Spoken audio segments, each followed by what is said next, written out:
dia ada di kuadran 1, ini adalah tampak depannya gitu kan ya. Terus tampak samping kanannya itu yang kita lihat dari sini kan gitu ya, yang di depan ini yang arsir biru, atau ganti gambar yang lebih gampang ya. Yang ini deh.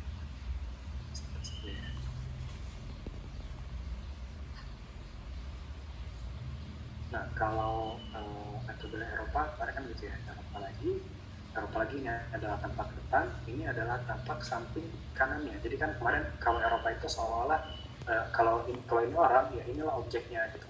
Jadi ini adalah tangan kanannya itu ini gitu, yang bulat gitu, yang silangnya tangan kirinya. Itu kalau yang Eropa. Terus kalau yang Amerika seolah-olah si bangun ini, gambar perspektif ini ada di kuadran yang ketiga kan gitu ya, di kuadran ketiga. Jadi kalau ada satu bangun, ya jadi bangun ini itu tuh seolah-olah kita bisa lihat langsung gitu. Kalau kita orang gitu ya, ini tangan kanannya kita, ini tangan kiri. Jadi benda ini kita bisa kelilingi gitu. Jadi ini sebelah kanannya benda itu ya sama dengan kanannya kita gitu. Jadi yang kanannya ada dilihat yang di bagian belakangnya yang terhalang ini. Ini adalah bagian kanannya gitu. Bedanya gitu. Kalau tadi seolah-olah yang Eropa orangnya orang merah ya. Jadi seolah-olah kalau ini orang gitu ya, ini yang bulat yang kanannya ya inilah kanannya ya. Jadi seolah-olah melihat ke Anda gitu ya.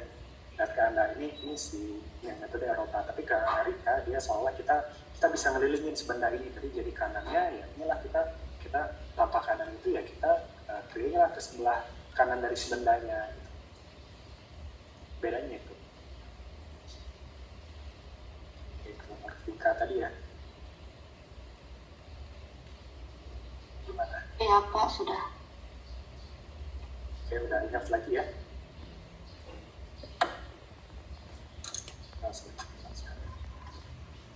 Namanya prinsip-prinsip panel utama, tampak atas, tampak samping kanan, dan tampak samping depan. Nah ini proyeksinya memang proyeksi Eropa ya. Yang seperti ini kan Eropa ya, yang bagian yang diproyeksikannya sebelah kanan bawah, yang melengkungnya. Yang melengkungnya adalah kanan bawah. Jadi kembali lagi ke proyeksi metode Eropa. Jadi ini adalah tampak utamanya gitu ya, tampak atas, tampak samping kanan, dan tampak samping depan. Nah dari materi yang lalu kita kan mengetahui ada 3 macam perspektif ya yang digunakan di gambar teknik. Yang satu ada isometrik, yang kedua ada apa? Dimetrik, satu lagi Oblik Pak. Satu lagi oblik ya. Satu lagi oblik. Kalau lupa saya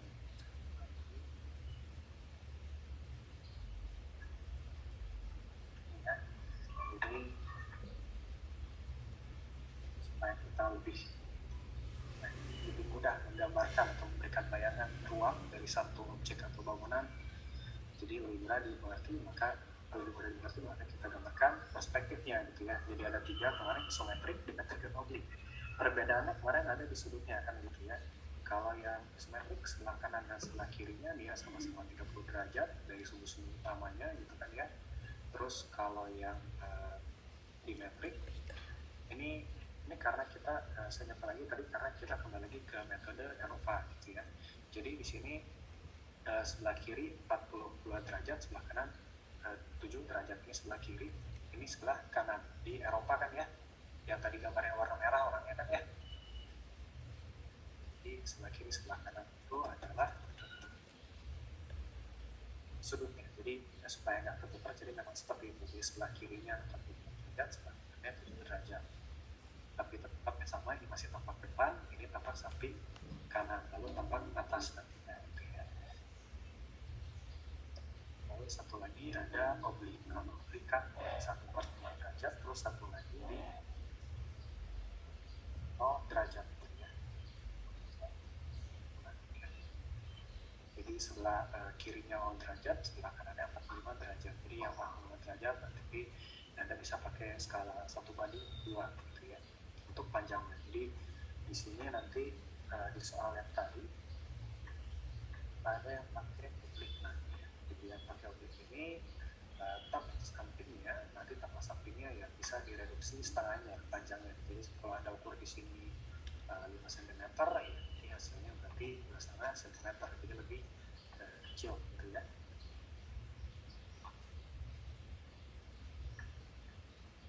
Jadi hanya 3 perspektif yang kita gunakan. Kalau di sini kilat kita nggak pakai lagi ya, itu mah anak arsitek biasanya pakai gitu ya. Oke, nah terus tadi di sini ada soal, jadi soalnya butuh banyak, totalnya ada 12, tapi saya bagi aja nanti untuk mahasiswa yang akhir NIM-nya ganjil, kerjakan nomor ganjil, yang akhir NIM-nya genap, kerjakan nomor genap. Ya, jadi bisikan 12 bagi 2 cuma 6 ya gambarnya ya. Jadi sebetulnya sehari juga bisa selesai. Terus cara gambarnya gimana? Cara gambarnya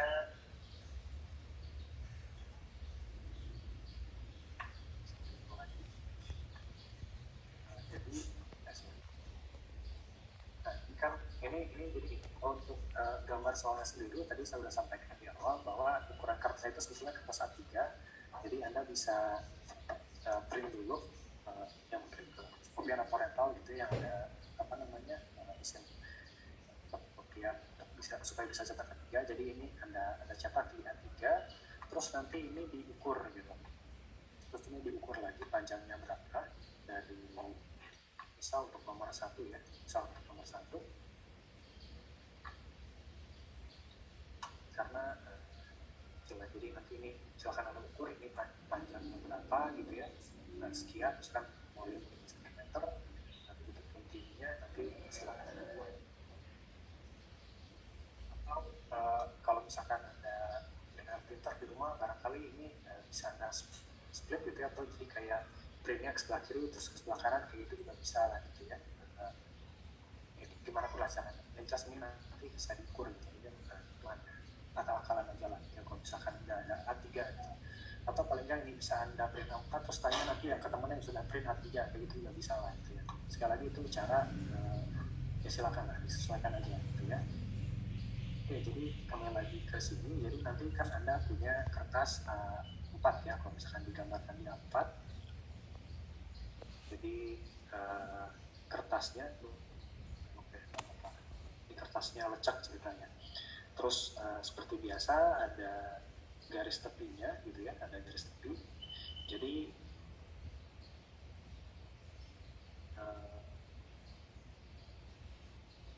berapa sebelah kirinya kemarin? 3 cm Pak. 3 Pak. 3 cm. 1 cm. Kalau atas bawah kiri kanannya berapa? 10 cm. 1 sama ya. 10 mm semuanya ya. Nah, jadi dari sini nanti kalau kertas A4 Anda bisa bisa cukup lagi jadi 4 aja gitu ya. Ini mau pakai garis tebal atau garis bantu aja nggak masalah ya, garis tipis juga lah ya. Jadi ini nanti untuk gambarnya Anda bisa bagi langsung jadi 4, karena kan gambarnya kan sekarang langsung 3 dimensi gitu ya, jadi kan lebih kecil sebetulnya. Jadi kalau yang garis soalnya besar, yang bagian ini bisa jadi lebih kecil. Itu 1. Terus ini saya coba zoom lagi.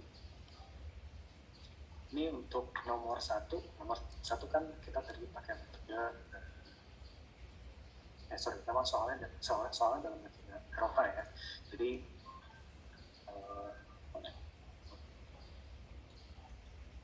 yang ini adalah tampak depan gitu kan, ini tampak atas, ini adalah tampak samping gitu. Jadi nanti dari dalam satu kotak itu gitu ya, di dalam satu kotak yang sudah Anda bagi, misalkan tadi dengan garis tipis itu, cara gambarnya ya Anda bisa pakai garis batu dulu gitu ya, supaya tahu tadi sudutnya, karena ini isometrik tadi kan sebelah kanan dan sebelah kirinya 30 derajat gitu ya. Jadi dari sini nanti bisa lah pakai garis bantu, jadi bikin garis sembarang, mau tingginya di sini sampai ke atas ini mau 1 cm, 1,5, 2 cm silakan. Terus dilanjutkan lagi ya, misalkan ini 2 cm, terus jadi saya ganti deh, misalkan garis bantunya yang ini gitu ya, garis bantunya ini, terus Anda kan punya penggaris segitiga ya, penggaris segitiga yang begini, ini kan sudutnya 30 derajat kan ya. Nah jadi kalau nanti perspektifnya isometrik, ya Anda bisa pakai garis, jadi segitiga ditempelin aja gitu ya. Mungkin sisi bawahnya ini sejajar dengan garis bantu yang bawah ini gitu ya. Nah jadi nanti tempelin aja, begitu nanti udah berpotongan, ya, misalkan di sini Anda bisa gambarkan di sini 30 derajat gitu ya. Begitupun nanti ke sebelah kanannya, Anda bisa bikin garis bantu lagi 30 derajat gitu kan. Nah terus nanti mau mulainya dari mana, ya mau mulai dari mananya silakan aja disesuaikan yang lebih mudah. Misalkan mau dari tampak depan dulu, tampak depan berarti kan dari sebelah sini ya, tampak depannya kan ini persegi semua nih, ya udah kita bikin aja dulu persegi gitu kan. Persegi, misalkan ini tadi panjangnya 5 cm kali 5 cm, berarti udah ke kanan 5 cm, ke bawah 5 cm, dan ini semuanya 5 cm, gitu 5 cm kali 5 cm misal gitu ya. Lalu mudahnya lagi yang kedua mana, mungkin barangkali bisa jadi atas atau nanti, atau mungkin nanti sebagian dulu, sebagian dulu juga nggak masalah gitu ya. Mau tampak atas dulu, tampak atasnya yang paling atas kan berarti yang ini ya, yang paling jelas, yang jelas saya arsir warna hitam, misalkan ini kesininya tadi 2,5 gitu ya, 2,5, udah kita ukur aja 2,5 atau mungkin 2 cm, saya nggak tahu ukurannya berapa gitu ya. Terus di sini ada jarak lagi setengah, ini setengahnya lagi gitu ya. Kalau tadi cm berarti ini tadi kesini 2,5 lagi, terus ini maju lagi ke depan setengahnya, seperempatnya gitu, kalau ada titik keseluruhan berarti seperempat, yang ini maju ke sini, lalu lanjutkan ke ujung. Ini diukurnya kalau misalkan seperempat berarti 1,25, jadi ini 1,25 lanjut ke sana gitu. Ini adalah tampak atasnya sebagian gitu ya, yang baru diarsir. Tapi kan di sini ada yang sebetulnya masih kotak kalau dari atas, tapi kan dari sini kita lihat dari tampak samping kanan ya, di sini ada potongan gitu ya, berarti kita bisa lanjut dulu ke samping, tampak sampingnya yang nggak ada potongan sama sekali kan bagian ini kan, yang ini yang utuh gitu. Jadi itu aja yang kita gambarkan dulu. Jadi kalau kita gambarkan bentuknya utuh, berarti kan bentuknya jadi kayak yang setengahnya ke bawah gitu ya, terus lanjut lagi sebelah belakang karena masih kubus gitu ya, jadi sehingga sama. Kalau udah berarti tinggal berkembang aja garisnya, tinggal kita lanjutkan yang belumnya gitu ya. Yang belumnya di sini kalau ke belakangnya tadi tampak atas di sini 5 cm, ya berarti ini tadi tinggal garisin aja lagi 5 cm sampai ke belakang gitu ya. Ini kan masih ke bawah garisnya, yang ini juga saya ganti warna deh. Nah yang ini kan tadi sampai sini,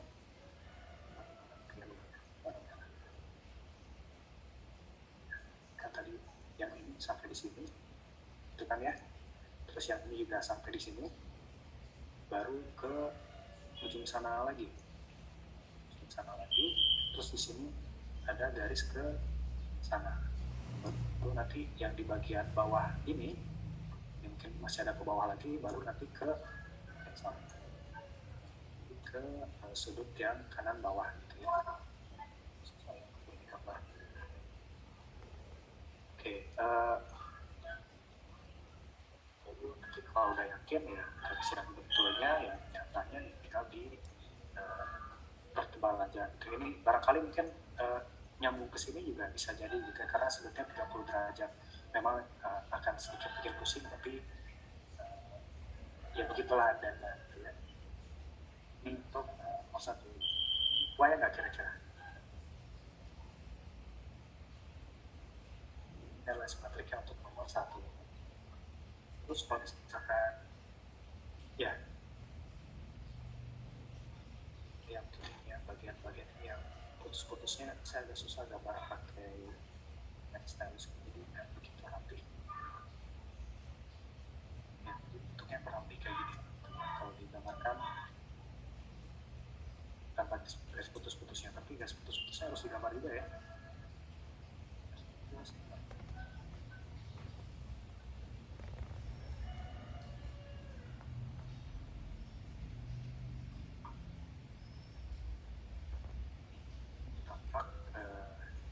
gambar perspektifnya.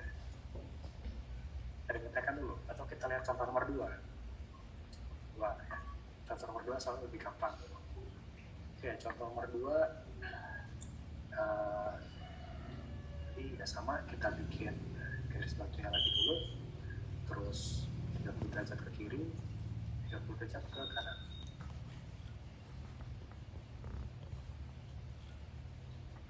Dulu ya, yang nggak sabar mau gambar tadi saya hapus dulu. Ini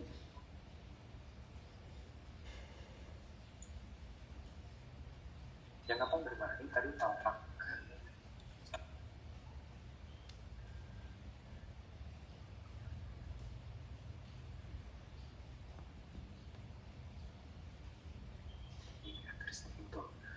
Oke, ini tadi tampak apa nih? Tampak atas, tampak samping.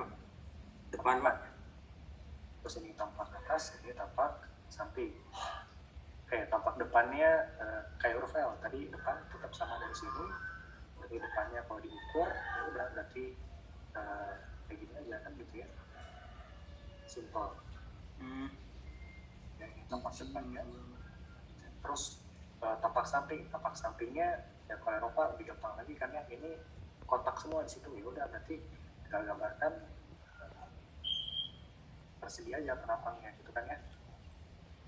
Terus ada tampak atas juga sama persegi tapi ada garis di tengah, artinya yang ini kan full ya, yang seharusnya full berarti ini full sampai ke sana, jadi kayak kursi kalau ini ya. Terus yang belumnya adalah garis putus-putusnya, ini juga sama, ke sana masih ada derajat, selebihnya tinggal garis putus-putusnya saja gitu ya. Ini mungkin ketemunya di situ, mungkin ketemu di tempat lain gitu ya, nanti sama sini dong harusnya.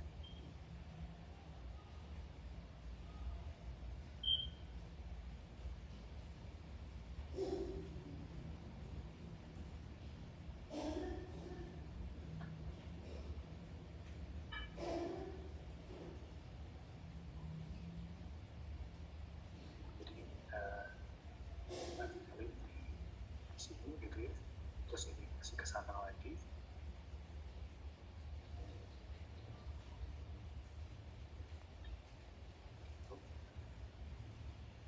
Tidak ada sulit maksudnya.